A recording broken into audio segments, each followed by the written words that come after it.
मसीह यीशु के ज़िंदा जलाली और बाबरकत नाम में आप सबकी सलामती हो। उम्मीद है कि आप खैरियत से होंगे। मेरे मसीही बहन भाइयों, आज का जो हमारा टॉपिक है वो है कम्युनिटी, हिस्सादारी। कम्युनिटी एक इंसान का बहुत ही इम्पोर्टेंट हिस्सा है जो इस दुनिया में इस्तेमाल किया जाता है। यानी कि कम्युनिटी ऐसे चीज़ को कहते हैं, ऐसे अमल को कहते हैं, यानी कि ऐसी जगह जहाँ लोग मज़हब, उनका रहन सहन फ़िरका के लिहाज से एक ही हो। यानी कि उनका रहन सहन एक ही हो, उनका फ़िरका एक ही हो, उनका मज़हब एक ही हो। ऐसे तमाम अमल को कम्युनिटी कहते हैं। फॉर एग्ज़ाम्पल, मिसाल के तौर पर जहाँ पर बहुत ज़्यादा मसीही लोग रहते हैं तो वो एक मसीही कम्युनिटी है, और जहाँ पर बहुत ज़्यादा मुस्लिम लोग रहते हैं वो एक मुस्लिम कम्युनिटी है। वो मुस्लिम एक फ़िरका है, मुस्लिम एक कौम है। जहाँ पर बहुत ज़्यादा हिंदू लोग रहते हैं वो एक हिंदू कम्युनिटी है। तो आज का जो हमारा टॉपिक है वो है कम्युनिटी, यानी कि हिस्सादारी। तो कम्युनिटी के बारे में आज हम सीखेंगे। तो बिना वक्त ज़ाया किए हुए हम सबसे पहले खुदा उनके ज़िंदा पाक कलाम की तरफ चलते हैं। तो देखते हैं इब्रानियों 10 बाब उसकी 24 और 25 आयत में यूँ मरकूम है। इब्रानियों 10 बाब उसकी 24 और 25 आयत। यहाँ पर 25 आयत में यूँ मरकूम है, और एक दूसरे के साथ जमा होने से बात ना आए जैसा बाज लोगों का दस्तूर है, बल्कि एक दूसरे को नसीहत करें, और जिस कदर इस दिन को नज़दीक होते हुए देखते हो इसी कदर ज़्यादा किया करो। खुदाम के ज़िंदा पाक कलाम के पढ़े और सुने जाने पर खुदाम की खास बरकत हो, खुदा का शुक्र हो।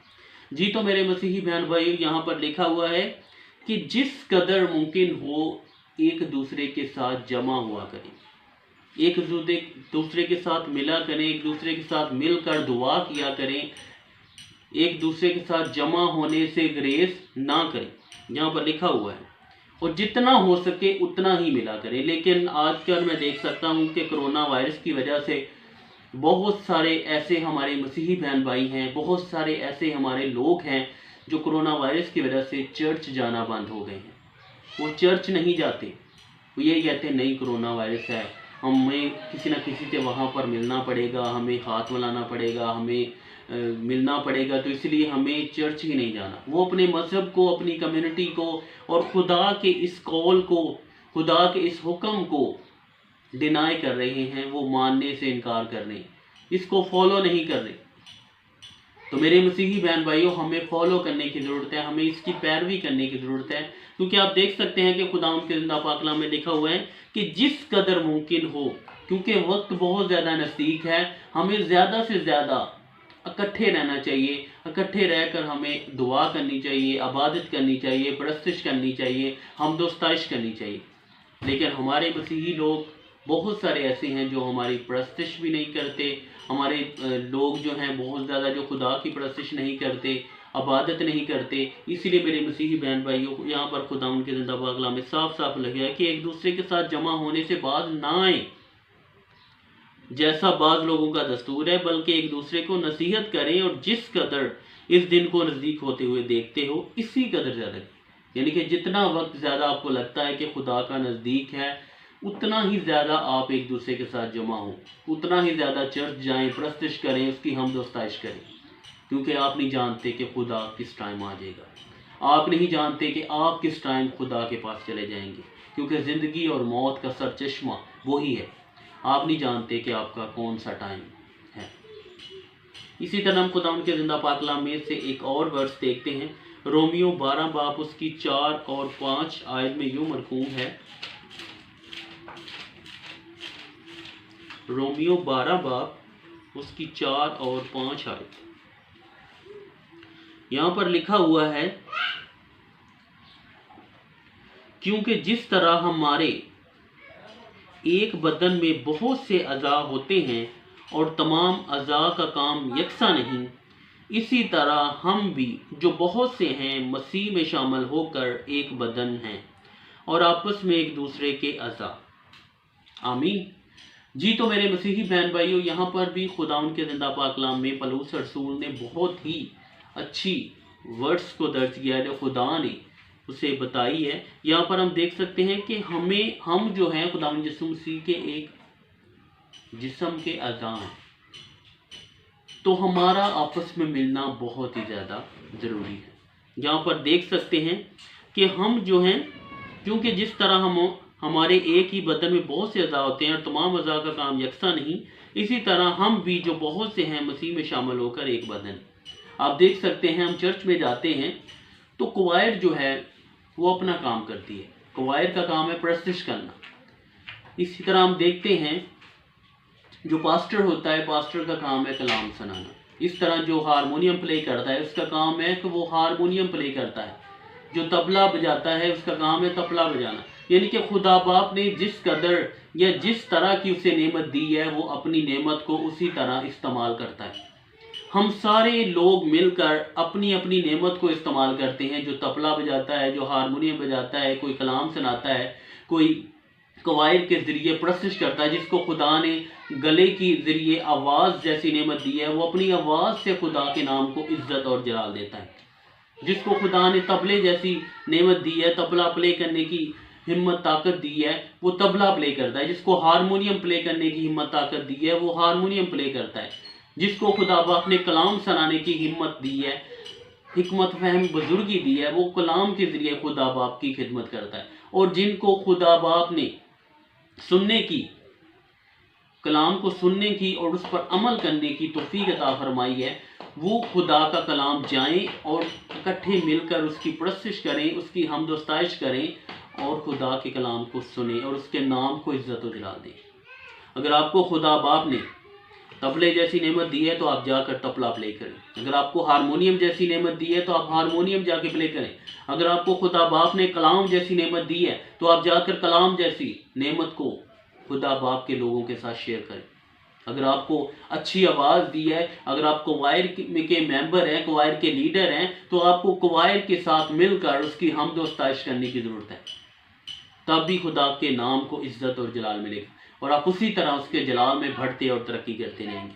क्योंकि यहाँ पर लिखा हुआ है कि जिस तरह जिस्म के सारे अज़ा हैं और हर एक अज़ा का अपना अपना काम है। अगर कान है, कान का काम है सुनना, आँखों का काम है देखना, इसी तरह मुंह का काम है किसी भी चीज़ को खाना पीना, इसी तरह नाक का काम है सूंघना, हर एक का हाथों का अपना काम है, हर एक जिस्म के एक अज़ा का अपना काम है।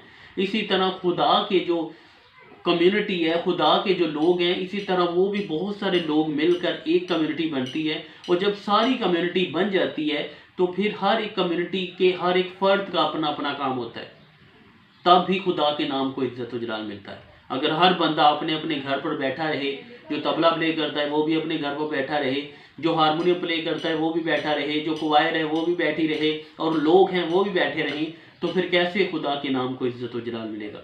कैसे हम उसकी प्रस्तुत करेंगे? कैसे उसकी हमद व सताइश करेंगे? क्योंकि वक्त बहुत ज़्यादा नज़दीक है। मेरे मसीही बहन भाइयों, हमें उसकी प्रस्तुत करने की ज़रूरत है, हमें उसकी हमद व सताइश करने की ज़रूरत है, हमें उसके कलाम पर अमल करने की ज़रूरत है, हमें उसके कलाम पर, उसके हुक्मों पर अमल करने की ज़रूरत है। तभी हमें निजात मिलेगी, तभी हमें खुदा बाप बरकत देगा और हम में से हर एक की बीमारी को, हर एक की कमज़ोरी को दूर करेगा। हमें उसके कलाम पर अमल करने की ज़रूरत है। अगर आप में कोई बीमारी है, कोई कमज़ोरी है, कोई दुख है, कोई तकलीफ़ है, तो मेरे मसीही बहन भाइयों आप उस पर अमल करना शुरू करें, आप उसके हुक्मों पर अमल करना शुरू करें, आप कलाम पर अमल करना शुरू करें, आप कलाम को पढ़ना शुरू करें और कलाम के हुक्मों पर अमल करना शुरू करें। आप ऐसा करेंगे तो खुदा बाप आपके साथ चलेगा। आप खुदा बाप की तरफ एक कदम बढ़ाएंगे तो खुदा बाप आपकी तरफ 2 कदम बढ़ाएगा। आप खुदा बाप की तरफ 2 कदम बढ़ाएंगे तो वो आपकी तरफ 4 कदम बढ़ाएगा। लेकिन पहल आपको करने की ज़रूरत है। खुदा बाप को फर्स्ट प्योरिटी देने की ज़रूरत है, खुदा बाप को पहला दर्जा देने की ज़रूरत है। अगर आप उसको पहला दर्जा देंगे तब भी खुदा बाप आपको बरकत देगा, तब भी खुदा बाप आपको ब्लेसिंग्स देगा। मेरे मसीही बहन भाइयों, आपको कम्युनिटी में रहने की ज़रूरत है, आपको हिस्सेदारी में रहने की ज़रूरत है। अपना अपना हिस्सा, अपना अपना काम, अपनी अपना रिस्पॉन्सिबिलिटी अदा करने की ज़रूरत है। अगर आप अपनी अपनी रिस्पॉन्सिबिलिटी अदा नहीं करेंगे, अगर अपनी अपनी जिम्मेदारी अदा नहीं करेंगे तो खुदा बाप आपको बरकत नहीं देगा। आपकी बरकत रुक जाएगी, आपकी ब्लेसिंग रुक जाएगी। अगर आपके पास जॉब नहीं है खुदा बाप आपको जॉब जैसी नेमत देना चाहता है, लेकिन मेरे मसीही बहन भाइयों आपको इसके कलाम पर अमल करने की ज़रूरत है। अगर आपके पास औलाद जैसी नेमत नहीं है तो आपको औलाद जैसी नेमत खुदा बाप देना चाहता है, लेकिन आप पहले उस पर अमल करें, पहले उसके कलाम पर अमल करें, उसके हुक्मों पर अमल करें। अगर आपके पास अच्छी जॉब नहीं है, अच्छा कारोबार नहीं है, अच्छा बिजनेस नहीं है, तो आपको खुदा बाप अच्छा बिजनेस, अच्छा कारोबार, अच्छी जॉब देना चाहता है, लेकिन मेरे मसीही बहन भाइयों आपको उस पर हुक्मों पर अमल करने की ज़रूरत है। तब भी खुदा बाप आपको हर तरह की नेमत से मालामाल करेगा, हर तरह की बरकत देगा, हर तरह की ब्लेसिंग्स देगा। मेरे मसीही बहन भाइयों आपको कम्युनिटी में रहने की ज़रूरत है। इसी तरह हम देखते हैं खुदा के जिंदा पाक कलाम में से एक और वर्स है, ज़बूर 133 उसकी एक आयत, बहुत ही खूबसूरत आयत है। आप सब इस आयत के बारे में जानते हैं। यहाँ पर लिखा हुआ है खुदा के जिंदा पाक कलाम में, देखो कैसी अच्छी और खुशी की बात है कि भाई बाहम मिलकर रहे। आमीन जी। तो मेरे मसीही बहन भाइयों बहुत सारे लोग ऐसा सोचते हैं कि यहाँ पर भाई भाई के बारे में लिखा हुआ है। ठीक है, मैं इस चीज़ को एक्सेप्ट करता हूँ, इस चीज़ को मानता हूँ कि भाई बाहम मिलकर, भाइयों को भी मिलजुल कर रहना चाहिए। जो हमारे सगे भाई होते हैं या जो ताए चाचे के या जो भी है, उनको भी ज़ाहिर बात है हमें चाहिए कि हम मिलजुल कर रहें। लेकिन यहाँ से भाई जो यहाँ पर वर्ड इस्तेमाल किया गया है, इसका मतलब ये भी है कि मसीह में हम सब भाई भाई हैं, मसीह में हम सब भाई भाई हैं।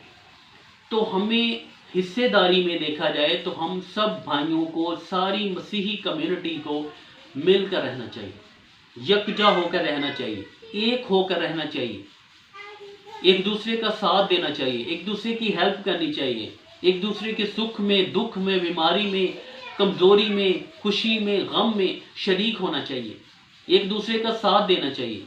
लेकिन बहुत सारे ऐसे लोग हैं जो किसी वजह से, किसी न किसी दुश्मनी की या किसी लड़ाई के वजह से या झगड़े की वजह से या किसी न किसी ऐसी वजह से वो जो हैं आपस में नहीं बोलते, वो खुदा के इस हुक्म को डिनाई करते हैं, वो इनकार करते हैं, वो नहीं मानते, वो कहते नहीं हमारी उनसे दुश्मनी है, हम उनसे नहीं बोलते।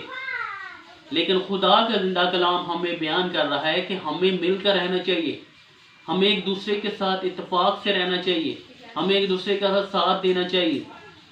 अगर हम मिलकर रहेंगे, अगर हम इत्तेफाक से रहेंगे, तो इत्तेफाक में आप जानते हैं कि बरकत है।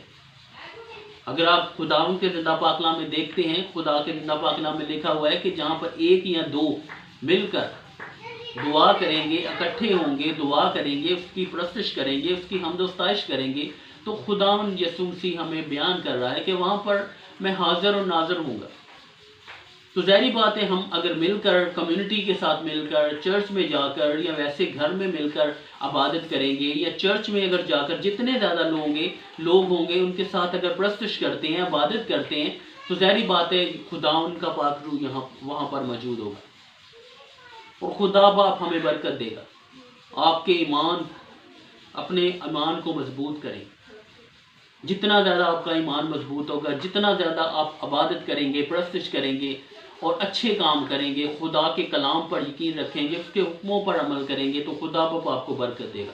वो आप में से हर एक की बीमारी को, कमज़ोरी को, हर तरह के दुख को, तकलीफ़ों को, टेंशनों को, परेशानियों को दूर कर देगा और आप दिन दुगनी रात चौगनी, तरक्की पर तरक्की, फतह पर फतह, कामयाबी पर कामयाबी पाते जाएंगे और खुदा बाप आपको बरकत देगा और आप में से हर तरह की बीमारियों को, कमज़ोरियों को दूर करेगा। लेकिन मेरे मसीही बहन भाइयों, पहली बात यही है, पहली शर्त यही है कि आपको इस कलाम पर अमल करने की ज़रूरत है, इसके हुक्मों पर अमल करने की ज़रूरत है। आप जब इस कलाम पर अमल करना शुरू कर देंगे, जब इस कलाम पर अमल करना शुरू कर देंगे, जब इस कलाम पर यकीन रखना शुरू कर देंगे, इसको फॉलो करना शुरू कर देंगे, इसकी पैरवी करना शुरू कर देंगे, इसके हुक्मों पर अमल करना शुरू कर देंगे, तो खुदा बाप आपको बरकत देगा, खुदा बाप आपको ब्लेसिंग्स देगा, खुदा बाप आपकी हर तरह की टेंशनों को दूर करेगा। लेकिन फर्स्ट प्रायोरिटी आपको खुदा को देने की ज़रूरत है। अपनी बीवी, बच्चों, अपने घर वालों, हर एक चीज़ से पहले आपको पहला दर्जा खुदा को देने की ज़रूरत है। अगर आप खुदा को पहला दर्जा देंगे तब भी खुदा बाप आपको पहला दर्जा देगा और आपकी हर तरह की परेशानियों को दूर करेगा। खुदा बाप आपको इस कलाम के वसीला से बहुत ज़्यादा खुदावन की हजूरी को महसूस करें। आए सभी मसीही बहन भाई जो इस कलाम को सुन रहे हैं, देख रहे हैं, अपने सरों को झुकाएं और खुदावन की हजूरी को महसूस करें।